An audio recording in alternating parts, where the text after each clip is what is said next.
Mark Abley is a Rhodes Scholar, a Guggenheim Fellow, a winner of Canada's National Newspaper Award, and the first Canadian recipient of the Liber Press Prize for International Writers. He has written 6 books of nonfiction, 4 collections of poetry, and 2 children's books. Mark lives in Pointe Claire, Quebec, where we are today to talk about his book, Conversations with a Dead Man, The Legacy of Duncan Campbell Scott. Welcome to the Bibliophile. Thank you very much, Nigel. I'd like to start with the title of the book, Conversations with a Dead Man. It put me in mind of those hugely popular books called Conversations with God. Did you have that in mind? I'm not sure that I did at a conscious level, but maybe I did at a subconscious level. What I wanted to avoid giving the impression was that this would be a conventional biography of Duncan Campbell Scott. I wanted to indicate from the title onwards that there was something unusual about the form of this particular book. Yes, and apropos of that, the knowledge that this could not be happening, never under any circumstances, matched an absolute certainty that it was. And that's what you say when Duncan Campbell Scott appears in your living room.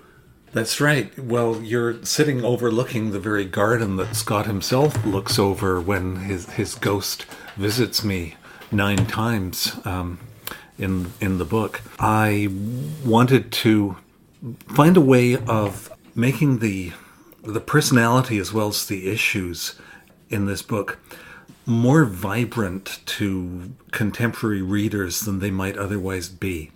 And I admit there was also, at some level, a marketing concern for me, because I work part-time for McGill Queen's University Press, which publishes a significant number of biographies written by academics and in a traditional sort of form. And around about the time I was writing this book, McGill Queen's published a biography of the anthropologist Diamond Jeunesse and a biography of the publisher Lorne Pierce, who ran the Ryerson Press for 30 or 40 years. And I knew what the print runs were for those books, and I knew what the sales were for those books. They were both very solid pieces of scholarship, but they attracted almost no media attention, and they sold very few copies. How much is very few? You know, honestly, I shouldn't disclose that because it would be a confidential thing with the press. Mm-hmm. Okay. But insignificant, the numbers are. Well, let's say in the low hundreds, as far as I know. Oh, dear. And at a time generally when print runs for books are shrinking, I wanted to try and find a way to make the character of Scott and the issues that the book raises come alive for readers more than might be the case if I started off by saying Duncan Campbell Scott was born in 1862. Yeah. No, I've read the Pierce biography and just recently interviewed Sandra Campbell, and it's terrific. Yeah.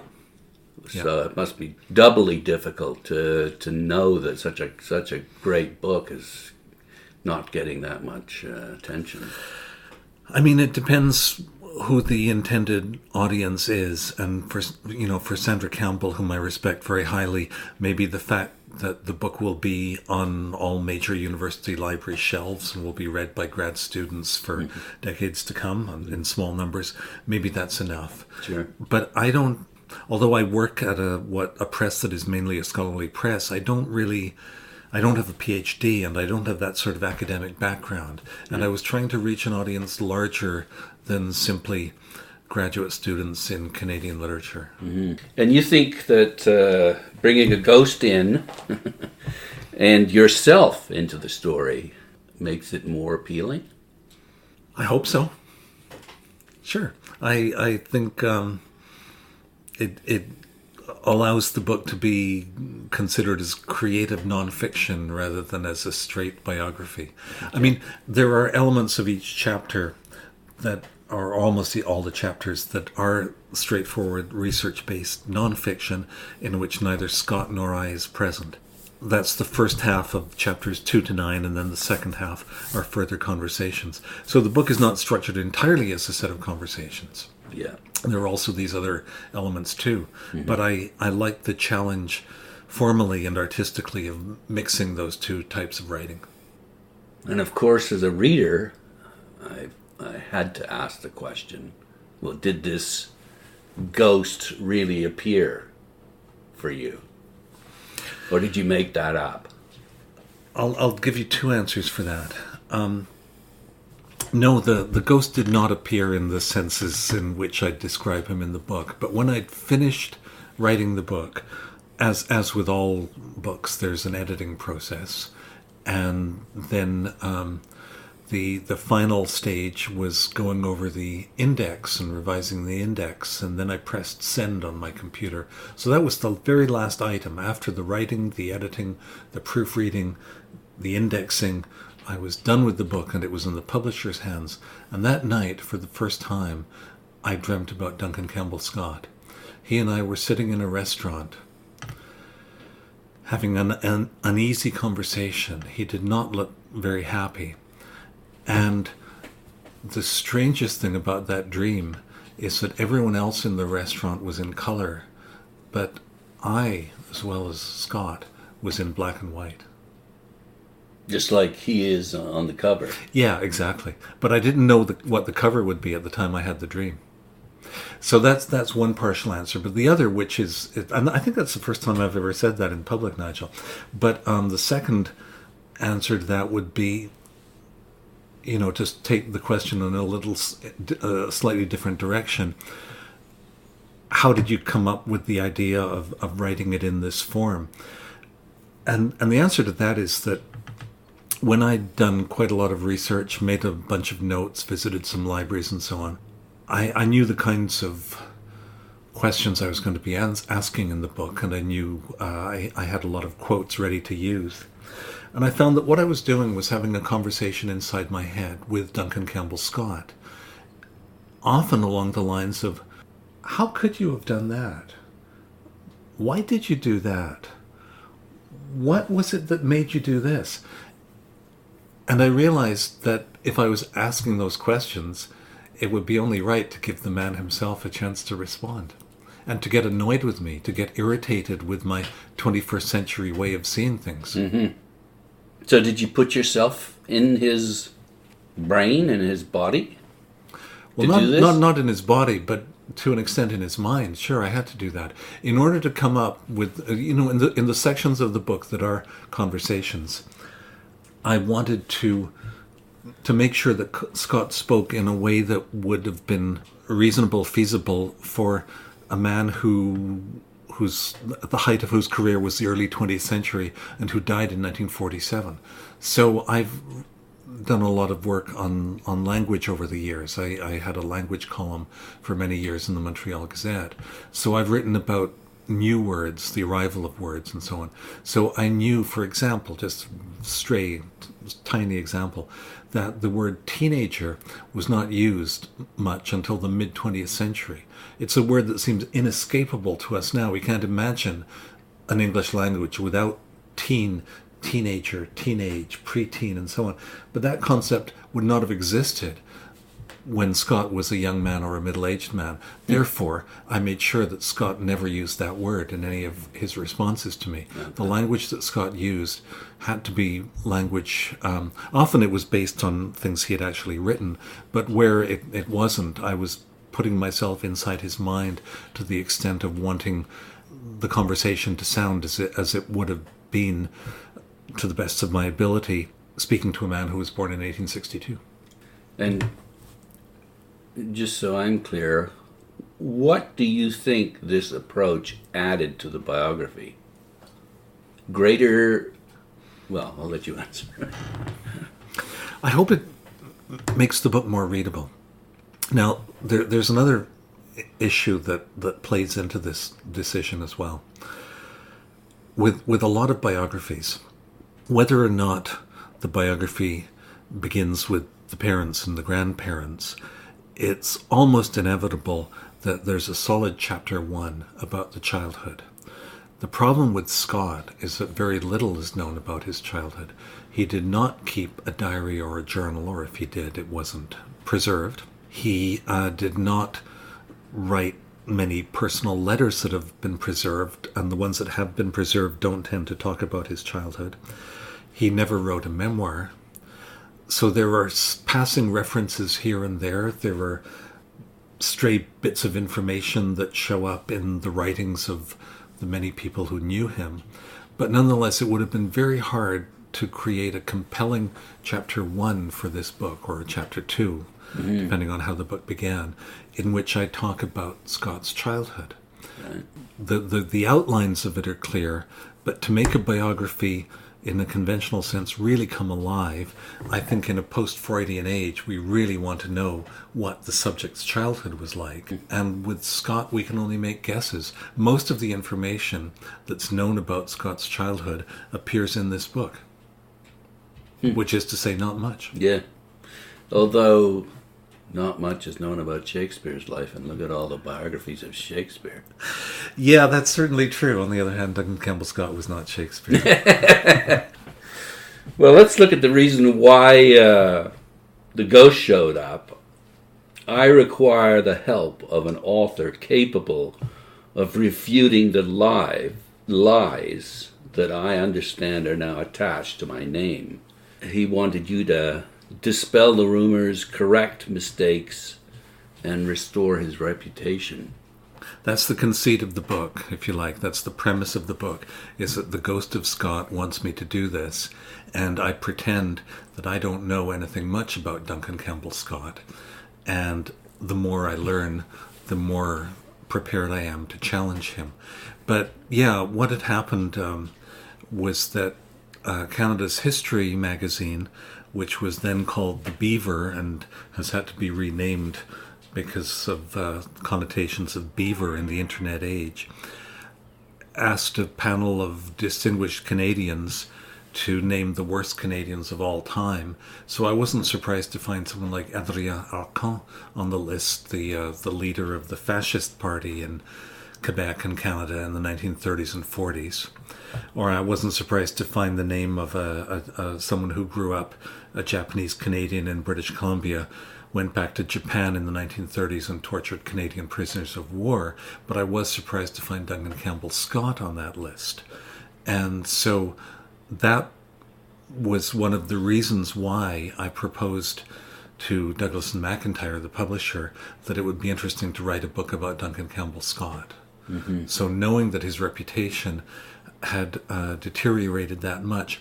When I was growing up, I studied honors literature at the University of Saskatchewan. I never took a class in Canadian literature, but I took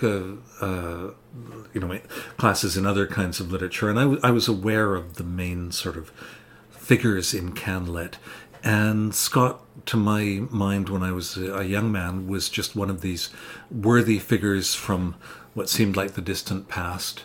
Charles G.D. Roberts, Bliss Carman, Archibald Lampman, and so on, all of whom wrote worthy material for the time and had faded irrevocably into literary history. And for the most part, that's true of Roberts and Carman and Lampman, the others in the so-called Confederation Poets School.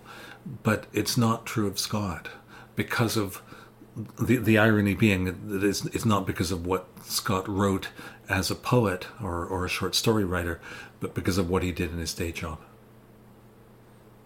He was in the public service or the civil service for 52 years. Yes, he was. And so he has a legacy of service to Canada, an attachment to duty.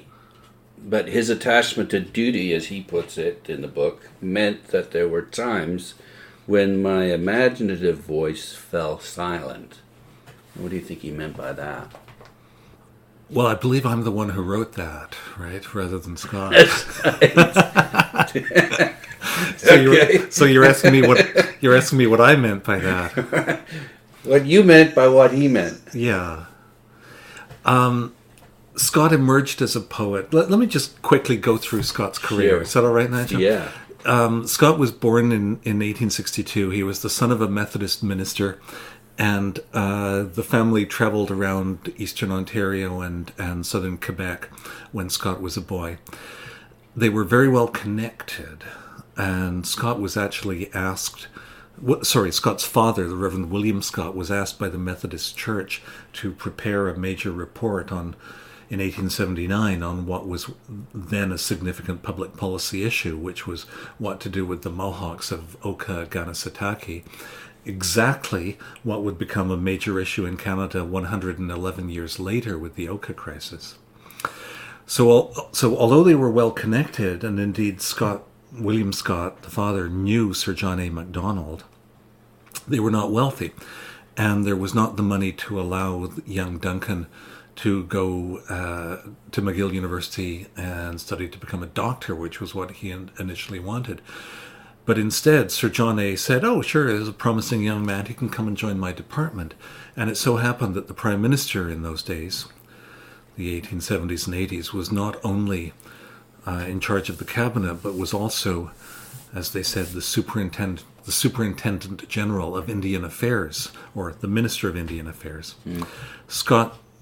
Duncan Campbell Scott joined the department first as a kind of copy boy, and then he worked his way up, and he became the chief accountant for the department, and then he was in charge of educational policy, and then between 1913 and 1931, so for an 18-year period, he was the Deputy Superintendent General, in other words, the Deputy Minister.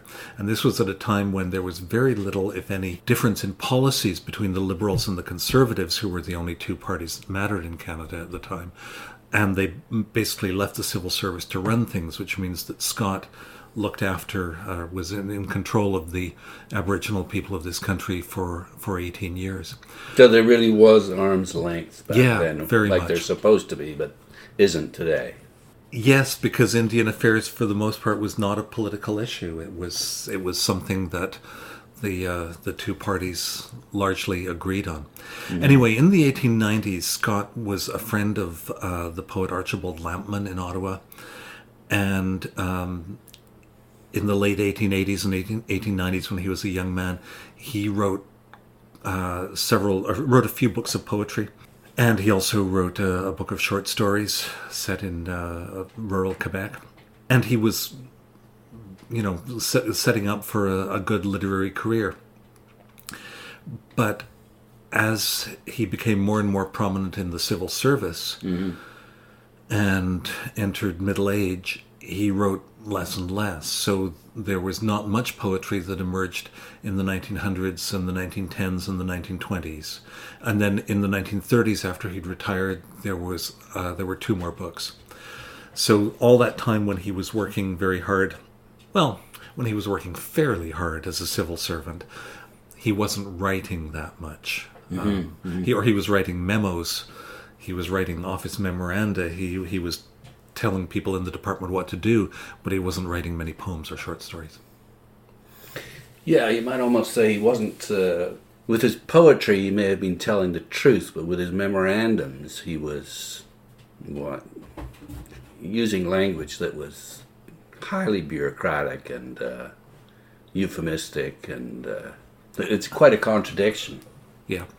As is always the case, I think, with civil servants. There's been a lot of Latin American writers who have been diplomats as well, and how they balance the poetry and the diplomacy, I'm not entirely sure. Yeah. And then, Wallace Stevens was vice president of the Hartford Life Insurance Company. Yeah. So he must have written a lot of memoranda as well. It's just that in Canada at the moment, we have this impression that poetry is something that belongs in creative writing departments, and that's where poets ought to teach. And I've never felt that myself. Poets ought to be poor, starving, angry. Yeah, that works for a while, and then it doesn't work. Yeah, he certainly wasn't starving. He led quite a respectable life in Ottawa. Very respectable, yeah. He even mixed in what, for the time, probably counted as high society in Ottawa. He was friends with, the top civil servants, and I believe with some politicians, and certainly with journalists and so on. Yeah. And of course, well respected in the literary community as well. Absolutely. Wasn't he the head of the Authors Association? Yep, the Canadian Authors Association. And one of the surprising things to me was to find that there were some things that he was working on, not just as a bureaucrat, but outside his bureaucratic realm, such as copyright issues, which continue to be an important concern for writers even today. Scott wanted to make sure that writers in the 1920s and 30s had copyright protection for their work.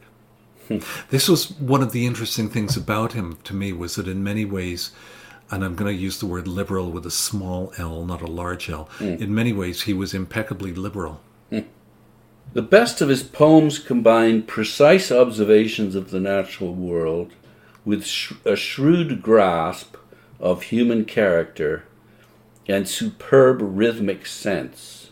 Plus, he loved classical music. Absolutely. Music was really important to him, and I think the musicality comes through in his poetry. His wife, whose maiden name was Belle Botsford, was from New England, and she went on performing. Even after their marriage, she did some performing under the name Belle Botsford, which I think would have been pretty unusual for a century ago for the wife of a civil servant to have her own career and perform under her own name. So she didn't give it all up for him then? At first, no, she didn't. One of the things I would have liked to find out, and I couldn't find a way of discovering this, was what really became of her after the death of their only child. And that was a landmark event in Scott's life. He and Belle had a daughter called Elizabeth, whom they doted on, who was musically very talented. And they sent her off to a boarding school in Paris, the Conservatoire, and she died there of scarlet fever. And that obviously had a deep impact on Duncan Campbell Scott and his wife. And, you know, one of the questions I asked, and I hope I asked this in a sufficiently speculative way without writing the answer in absolutely black and white deterministic terms, is how did this affect Scott's attitude to the residential schools? He had sent his own child off to ironic, isn't it? Yeah, he'd sent his own child off to an elite boarding school, and she died there. And when Scott saw, as we know, he did see the shocking figures about illness and death in the Indian residential schools for which he was responsible, was his heart numbed by that point? Did he feel, well, it's natural that lots of children die at schools, that's what happens to children? One doesn't know. Yeah. Well, and we know, at least from your book, the pain that he felt being separated from her. Yeah. And look at the damage that did to generations of Indigenous, Aboriginal, Native people in Canada. Yeah. I think as someone whose parents were English, although not at all from an upper class background, whose wife is also British, you know, I have a lot of British relatives and friends. I think the tradition of English boarding schools has done a great deal of damage also in the United Kingdom itself. Yeah. But it's something that is not much talked about, is how it wasn't just Indigenous people in Canada at the time whose children were sent off to boarding school. It was done as well by many of the wealthiest people. Right. The difference being, of course, that the wealthy people had the choice to do it. The Indigenous parents had no choice. Yeah. Shoddily built havens of infectious disease. That's how you describe it. I think that's true. I think the facts back that up. And there was a report by Dr. Peter Bryce, who was the medical examiner for the Department of Indian Affairs in the first years of the 20th century. And he made the very unusual step of going to the press, which at that time was almost never done. And it was indeed taken up for a little while in places like the Toronto Star. Bryce's reports about infectious diseases and the poor quality of the food, the buildings, and so on. That's one way in which it would have been hugely advantageous to Indigenous people if this had been a political issue. But the fact that neither the Liberals nor the Conservatives had anything to gain by talking about this meant that Bryce's report was a brief sensation in the press, and then it was forgotten for decades. Did Scott thwart the report? He couldn't suppress it entirely, but I think he made sure that nothing happened as a result of it, or that very little happened. There were some improvements that were made, some modest improvements in the years leading up to the First World War, but then the war arrived, and all the government's efforts, including many of the efforts in the Department of Indian Affairs, were immediately devoted to fighting for the British Empire. And the soldiers, the army, the war effort took precedence over everything else. So the fact that the schools were in a terrible state in 1914 meant that really that no improvements were begun until perhaps 1919 or 1920. Yeah. So at that point, did Scott resist calls for more funding? Did he actively resist? He would have been the one, to make the calls for more funding. And as far as I can tell, he didn't very much. And that did puzzle me. And there were certainly reports that would have landed on his desk from a few Indian agents and from nurses and so on, complaints. I believe, without being able to prove the point, I believe that Scott thought these were just isolated instances, and that, things aren't going so well at the Onion Hills School in 1922. Well, that's too bad, but they're going well at most other places. He didn't appear to realize the extent to which the problems in the schools were a complete pattern. He was very proud of having been responsible for the creation of the first residential school in the Maritimes, Shubenacadie in Nova Scotia. And it's very clear from the testimony of survivors of that school in the following decades, that was a pretty miserable place, a very miserable place. The abuses that were happening in other schools across the country happened as well in Shubenacadie. So where does that leave us? I think that leaves us with a picture of someone who seems to have genuinely believed that even if the schools were not perfect, they were what government policy called for, and his job was to carry out government policy, and his job was absolutely not to rock the boat. And so he did not do any boat rocking. That's the bureaucrat in him. Yeah, whereas someone like Peter Bryce, the doctor I mentioned just now, Bryce was prepared to rock the boat, and it cost him advancement in his career, and eventually Scott shoved him out of the department. And that policy that you refer to is basically the assimilation of Indigenous populations to become Canadian citizens. Is that right? That's a crucial question, the answer to which I've become less and less sure about over the past few years, because it seems to me that there's a basic contradiction at the heart of the policy, and I don't know if Scott was able to resolve the contradiction in a way I haven't found, or whether he acknowledged the contradiction but didn't worry about it, or whether he didn't see the contradiction. And what I mean by the contradiction is that on the one hand, Indigenous parents and families were forced to give up their children to be educated for 10, 12 years in these government-run institutions where they were supposed to become more ready to fit into the Canadian mainstream. But on the other hand, the schools were keeping the Indigenous people together rather than bringing them into any kind of mainstream. So especially when you have a residential school, as there were many in the prairies in British Columbia and in the territories, that was 10, 20, 30, 50 miles away from the nearest town of any size, how could that possibly advance the cause of assimilation if it really was a cause. It seems from, my best guess would be that Scott thought that the process would take many generations and that, he also basically, they couldn't use their own language. They couldn't communicate with their parents who would talk to them about their culture. So when they came out, they wouldn't fit into the reserves.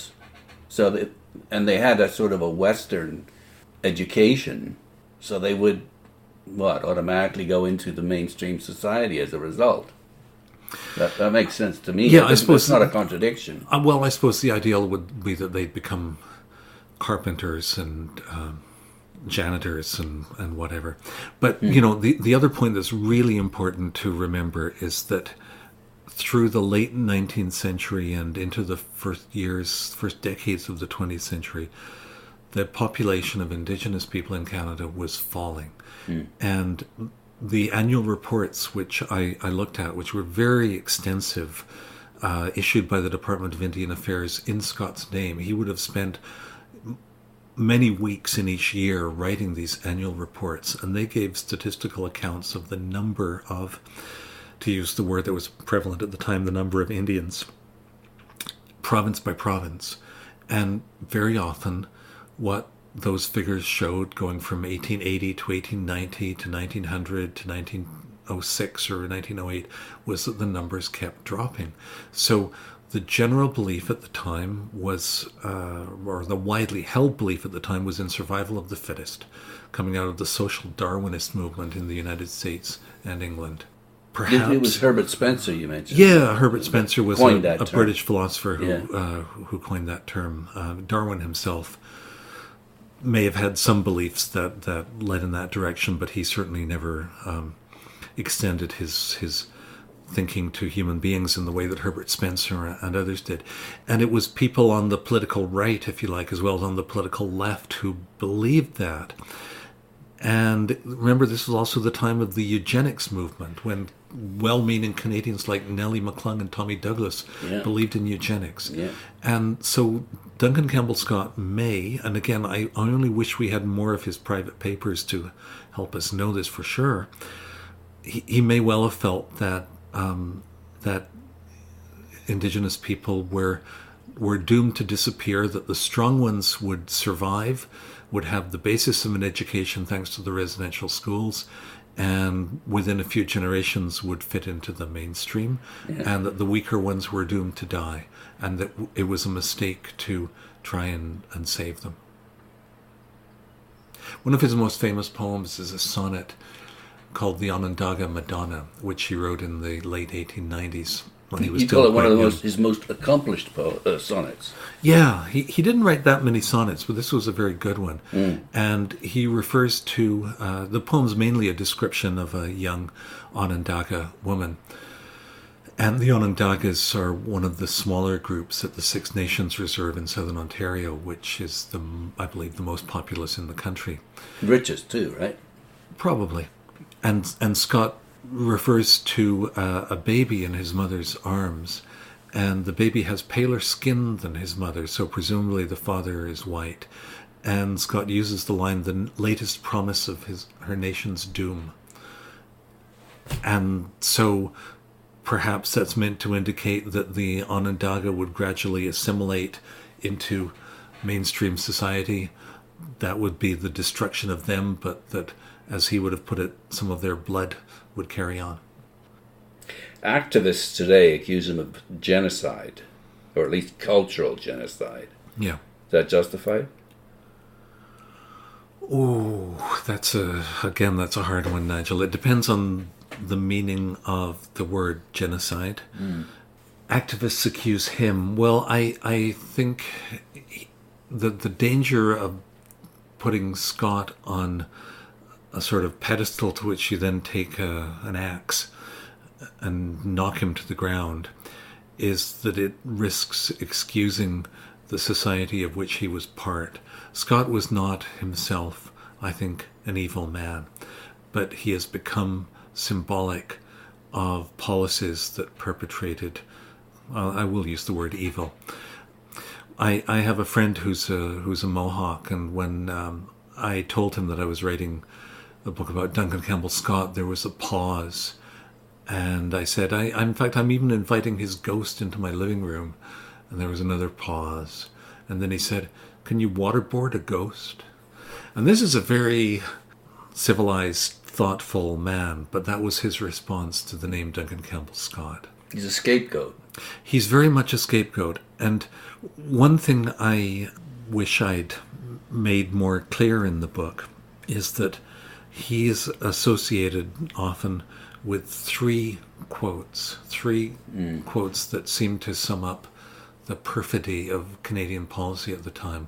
And only one of those quotes was ever said by anybody. Scott was associated with the phrase final solution, which of course was the Nazi phrase for dealing with the Jews. But it turns out that almost certainly the phrase final solution was invented by an activist and was then repeated by a white activist, I should say, not anyone Indigenous, and was then repeated in a quasi-scholarly book, and was repeated by Thomas King in a non-fiction book. And since King had associated with Duncan Campbell Scott, I felt I had to include it in this book, otherwise everyone would be asking me why I didn't do that. And I should have looked a little more closely into the origin of that phrase. Maybe it's not an inaccurate one for what at the time in the Department of Indian Affairs was the policy, but it's not a phrase that Scott himself ever used.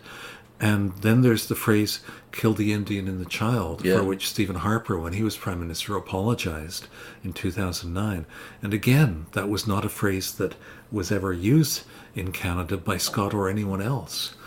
It was kill the Indian in the man, which was said by the superintendent of a residential school in the United States.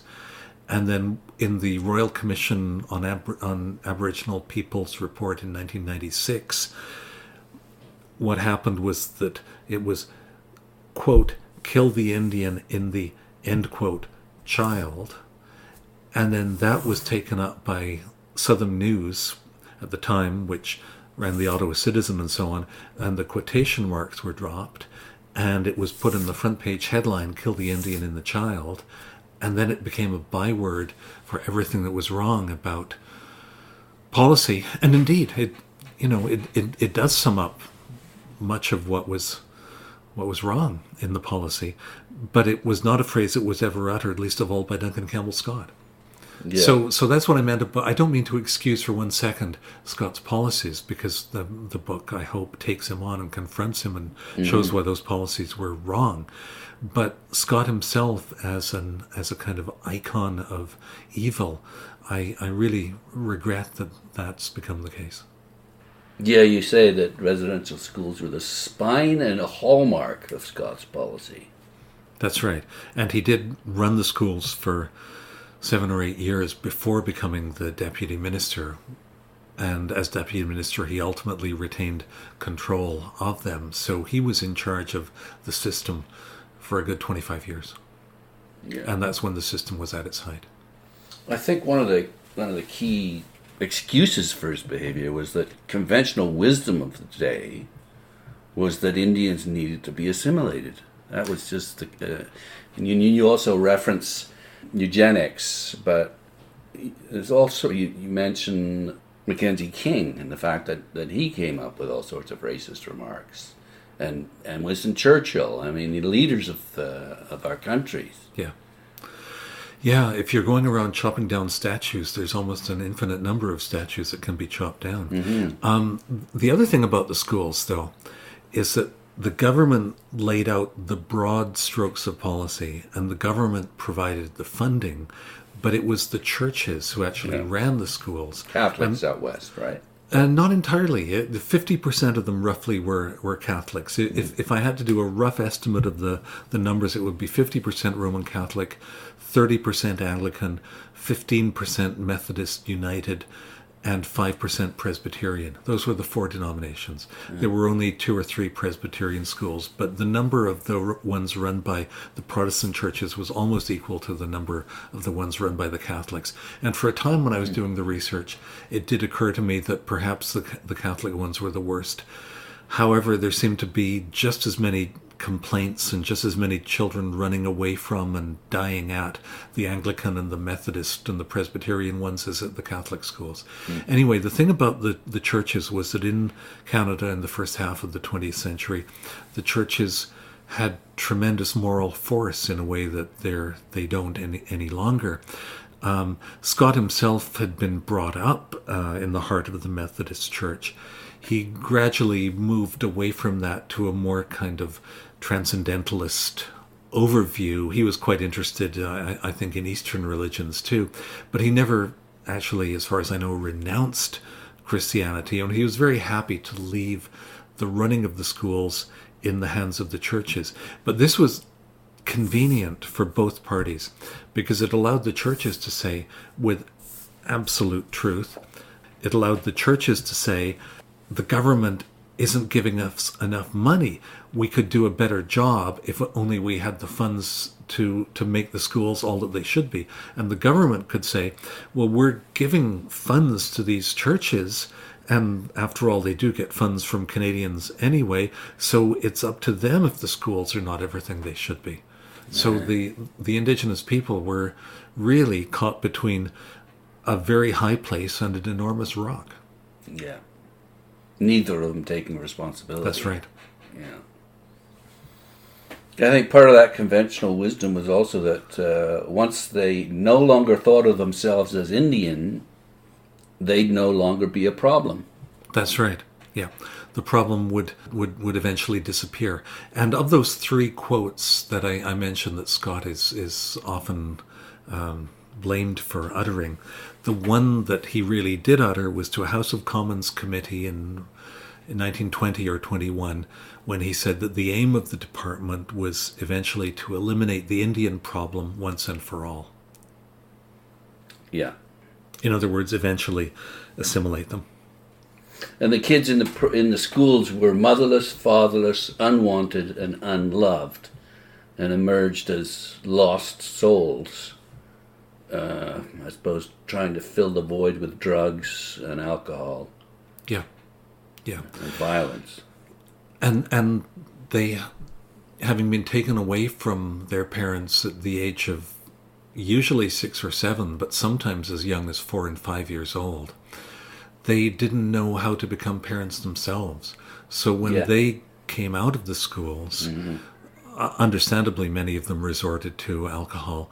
But even if that wasn't an immediate destination for them, so to speak, if they had families themselves, they weren't sure what to do, and they couldn't communicate, in most cases, with the grandparents, the elders, because the elders didn't speak English or French. The elders only spoke the Indigenous language, and the Indigenous language had been taken away from the children. Yeah.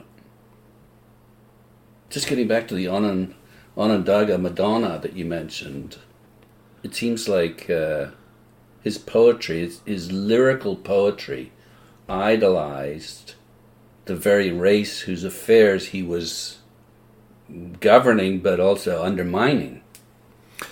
Well, what there is in Scott's poetry about Indigenous people is really interesting. When Margaret Atwood edited the Oxford Book of Canadian Verse in the 1980s, I think there were only 2 poets in the entire book, 2 Canadian poets, who got more pages than Scott. So Atwood clearly was an admirer of Scott's poetry. And of the 8 pages, I think it was, that were given to Scott, most of the poems in those 8 pages were about Indigenous people.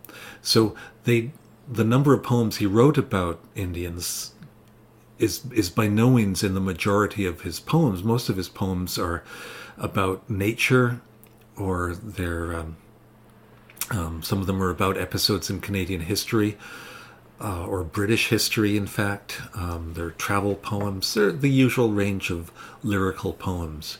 with the exception, again, that he was very reticent personally. There were not many poems addressed to his wife, his daughter, his close friends. He kept his personal life very much as a closed book.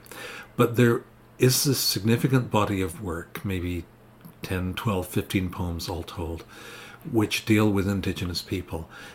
And the beliefs or the feelings that come through in those poems are surprisingly variable. There's one, for example, that shows a young adult in northern Ontario. I think it's a young man, in fact, who is attacked by two white trappers and left to die in the wilderness. There's another one that shows the heroism, if you like, of a young woman who cuts off part of her flesh in a winter snowstorm to serve as bait for fish, so that the fish can come through the ice, through a hole in the ice, and then there will be enough food for the mother and her child. The Indigenous people are not shown as villainous in these poems at all, but what they are shown as is doomed. Yeah. One way or another, they don't come to a good end. They, whether by necessity or by perfidy or by nature or for whatever reason, they mostly die. So it's as if there was a kind of admiration that Scott often had for Indigenous people, but it was the feeling. I mean, I really shouldn't put words in his mouth, but if I think of the feeling that the helplessness that many of us feel now, thinking about the fate of Siberian tigers or right whales or, other large animal species that are being wiped out, and we feel helpless about this. There's kind of that feeling in Scott's poetry as well, that here is something that's vanishing from the earth, and by God, I'm going to write an elegy about it. Which doesn't sort of jive with the fact that his policies were helping that to happen. That's right. It doesn't. And toward the end of the book, you sort of touch on that sort of, guilt, I guess, that he may have felt. In his retirement, I think Scott did come to question some of what he'd been responsible for as a bureaucrat in his 52-year career, because he was 69 before he retired from the government. And then he enjoyed a comfortable retirement, traveling, writing, so on and so forth. But in 1944, he wrote an introduction to a book called Indian Lives and Legends by a painter in British Columbia by the name of Mildred Valley Thornton. And a couple of things that Scott said in that introduction seemed to me very kind of revealing. One was the following, and this is how he summarized what he had done. And you'll hear just from this one sentence that this does not sound like the writing of a poet. This sounds like someone who is, to me, is trying to suppress his inner knowledge of what he'd done. Scott wrote, "My lifelong association with them and their affairs, ranging from the custody of their funds and the protection of their material interest to the amelioration of their social conditions and the promotion of their education, was the source of my interest in the sympathetic outlook of the artist-author." And then he went on to say, "She has produced enough evidence that the Indian is gradually coming to enjoy any progress our complex life may be making, and she has given proof that he has been able to survive the contact with our so-called civilization." Now that was in 1944, and perhaps in saying our so-called civilization, World War II was very much on Scott's mind. That was 3 years before he died. But it sounds to me from that introduction as if Scott was really questioning what the Western world had come to, and perhaps what his role in dealing with Indigenous people over half a century had been. Yeah, and he uses the word progress quite often to justify what he's doing. I think it would have been very rare in the first half of the 20th century for anyone not to do that. to this day, it's a word that trips naturally off the tongue of senior civil servants and politicians of every stripe. Right. Whatever the hell it means. Exactly. It's also interesting that he sort of justifies his activities by saying that he was really trying to protect Indigenous populations from the worst elements of our civilization. Yeah.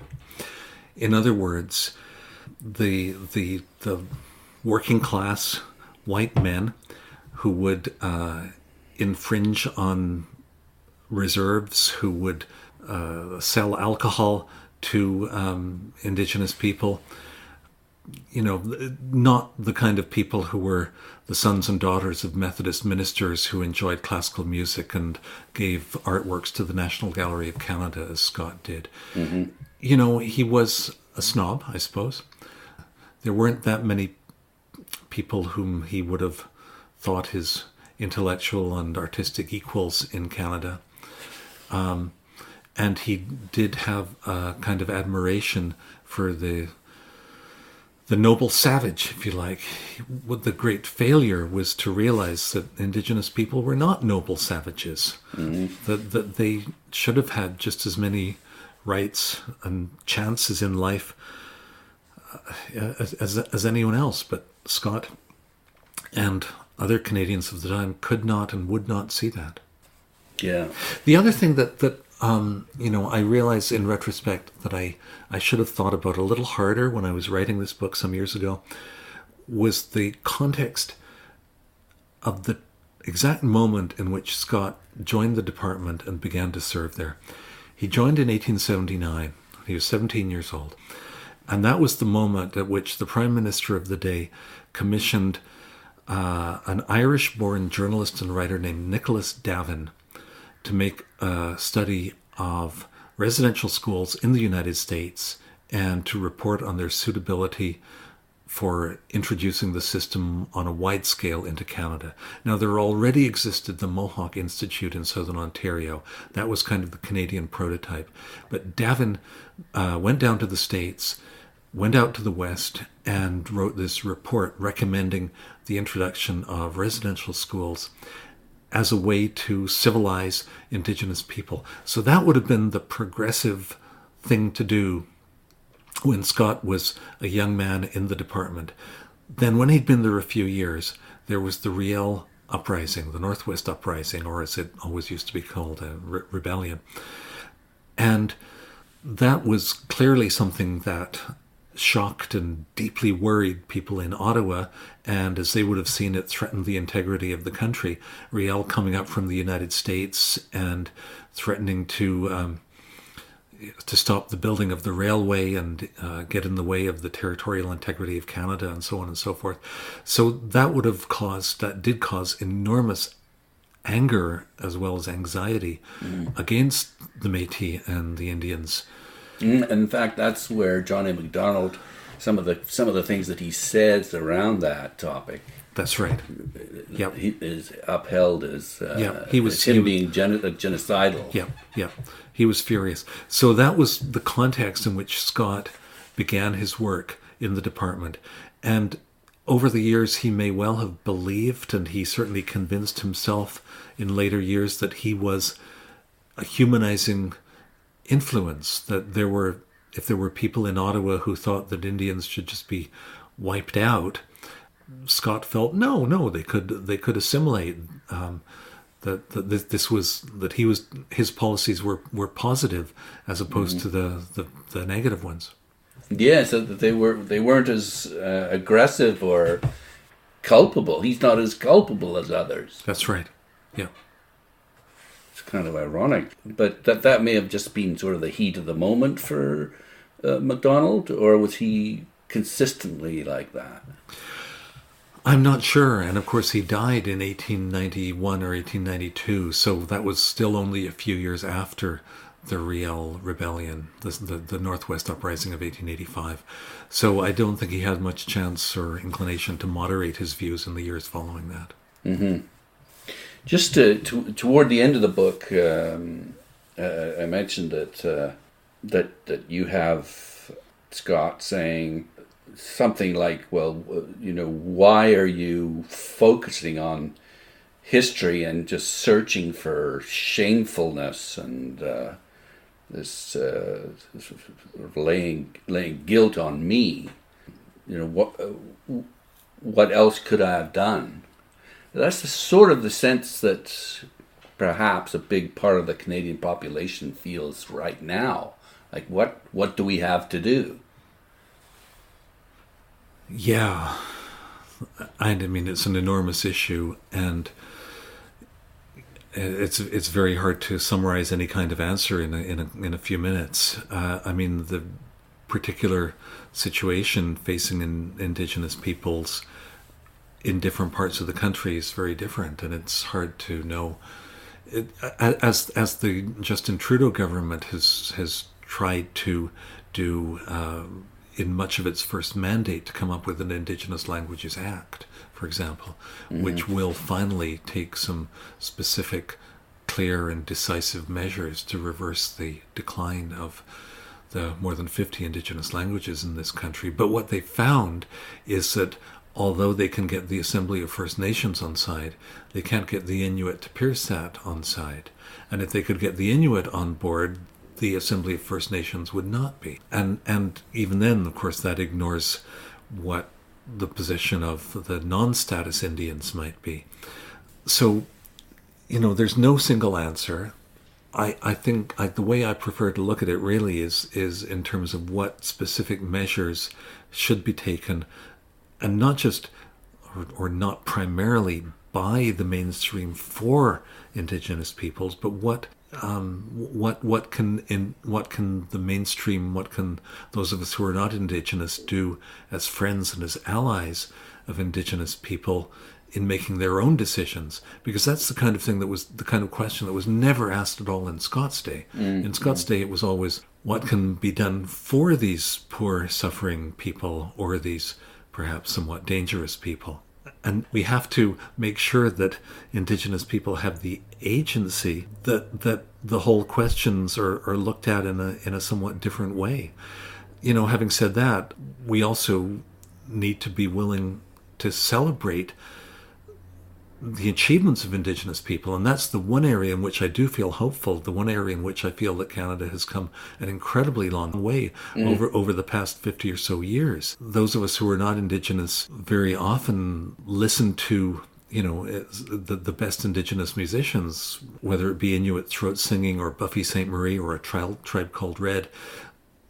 Many readers who are not Indigenous are still interested in reading the works of Eden Robinson and Thomas King and Richard Wagamese and a host of other Indigenous authors. And so there's a sense at last, as I fear there still isn't in a lot of other countries around the world, that Indigenous people are themselves able to accomplish great things. Mm-hmm. They're just as civilized as we ever were.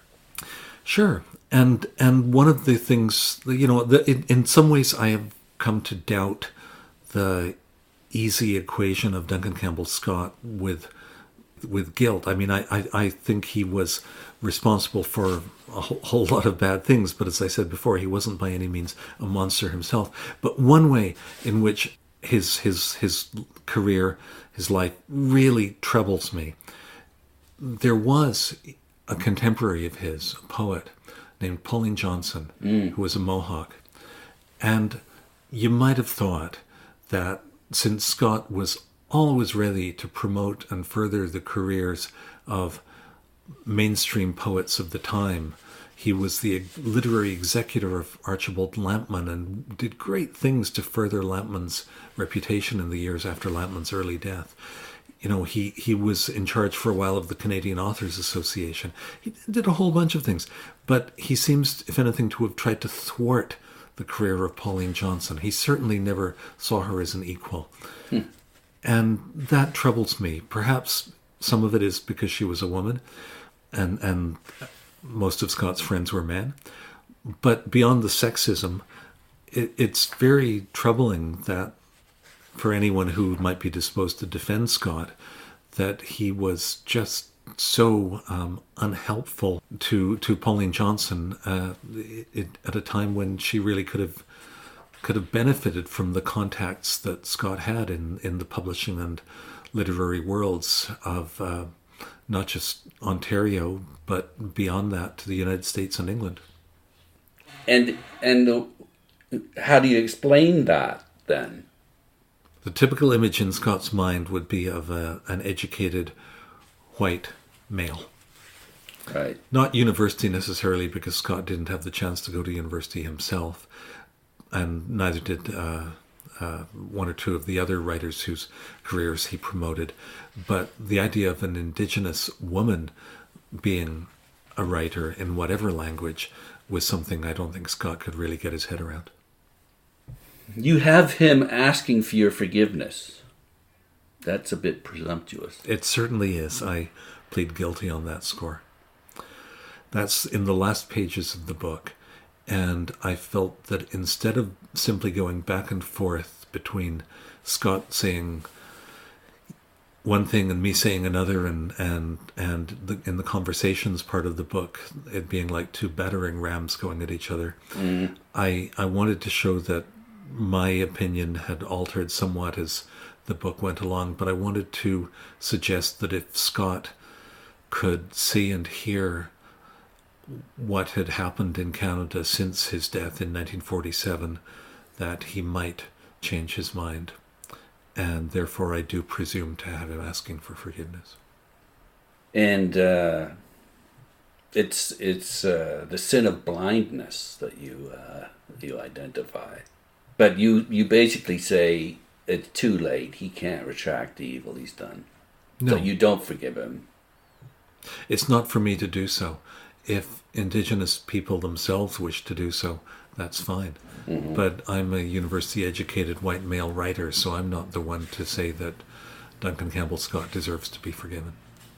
Just finally, and this is more of a kind of a meta question, or the concept of the book. It's interesting. That's how you end off, with a comment on the concept of the book, and you suggest that truth is the seedbed of imagination.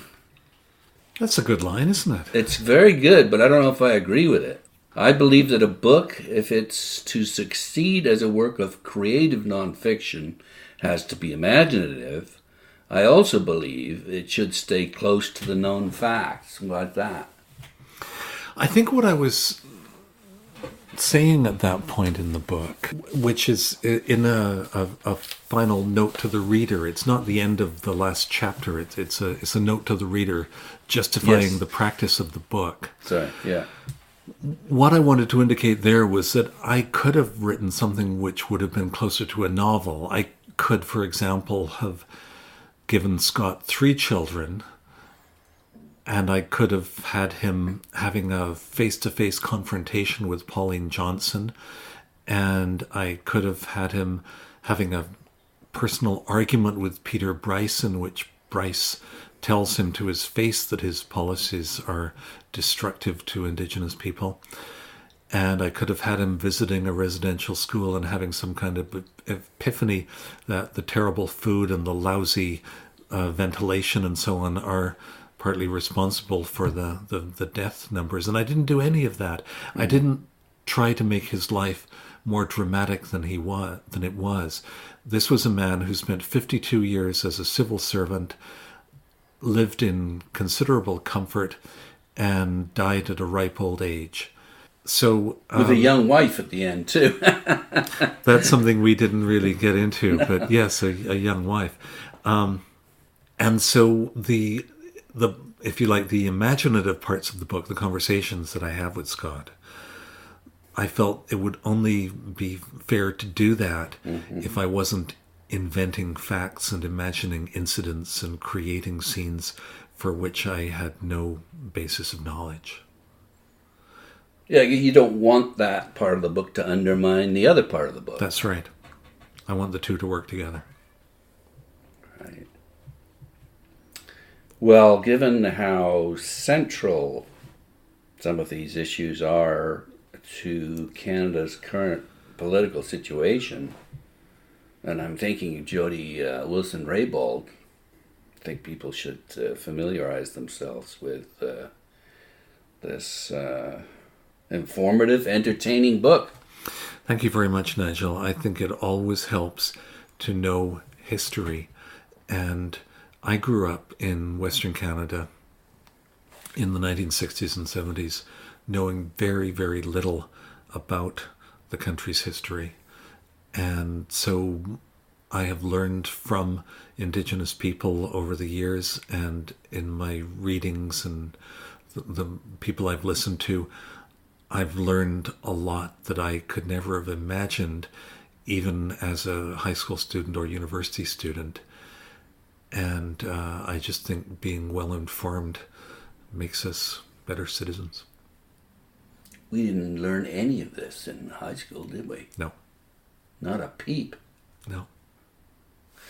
The book is entitled Conversations with a Dead Man, The Legacy of Duncan Campbell Scott, and it's published by Douglas and McIntyre.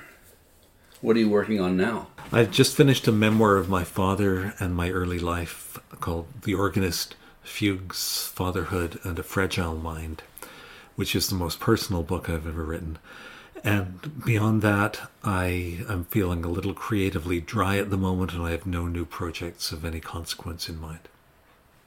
Well, here's to a muse showing up soon. Thanks very much for your time. Thank you, Nigel. I've been speaking with Mark Abley, who is a writer and acquisitions editor based in Montreal, Quebec. Thanks again. Thank you.